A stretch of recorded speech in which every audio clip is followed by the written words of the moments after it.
Welcome back, guys. Today I'm going to cover my favorite hinge variation to maximize your results with hinging. I want to kind of walk into what I think is one of the biggest mistakes in terms of teaching the hinge. I'll go ahead and say I think it is starting with a barbell. I by no means whatsoever think that the barbell is a rite of passage, or that we need to like earn the right to use a barbell. I think it's some of the most like delayed way of thinking, especially things like barbell bench press, barbell back squat. But looking at it from a skill standpoint, I think we see it more logically with a squat pattern. The more the bar is behind us, so think going from a front squat to a high bar squat to a low bar squat, our center mass goes back.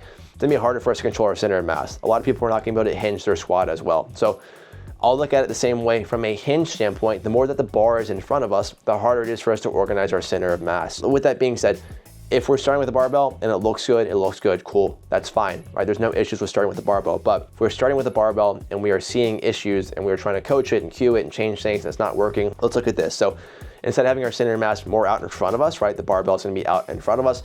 Let's bring our center mass closer. How can we do that? Well, we could switch to dumbbells.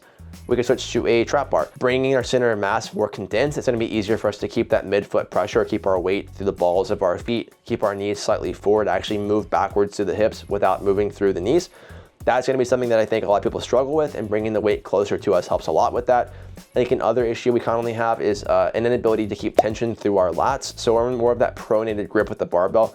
It can be a bit harder for some to actually keep lat engagement. The lats are gonna kind of connect the shoulder to the torso, through the low back to the hips, etc. Kind of like our back core, if you will. I think that's a terrible way to put it, but our lats are gonna be a big part of our core control. We always think about like the rectus abdominis, obliques, etc. as being the main core muscles, but I think the lats play a very important role, especially in hinging. So going to more of a neutral grip makes it a bit easier for us to engage our lats and actually get a more stable, stronger core. So I think for that reason, trap bar, dumbbells, and then even kettlebells can be a great way for us to learn how to hinge better. Now, this doesn't have to be a permanent implementation, but from a learning standpoint, we can implement these things, we can learn the pattern better, then transition what we've learned with these modalities to the barbell and not execute that better because we've learned better movement patterns, right? So just to elaborate on kettlebells, I think oftentimes when we are getting stronger, or even if we are weaker, but we can still use slightly bigger dumbbells, instead of 20s, we're using 50s, for example.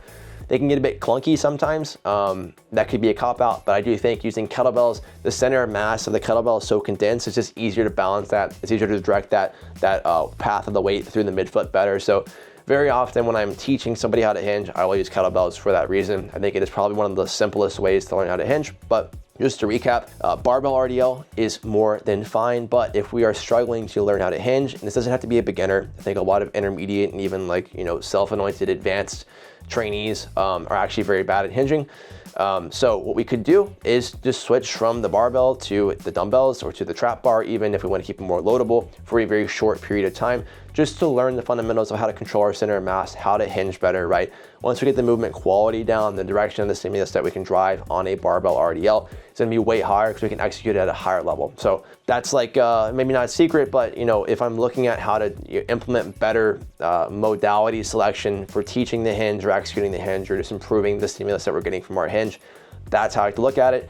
If we have more questions on hinging or lower body movements as a whole, or anything, let me know below and I will cover those in one of my next videos. As always, I appreciate you guys. Please like, please subscribe. It means a lot, your support to the channel. And I will see you guys soon.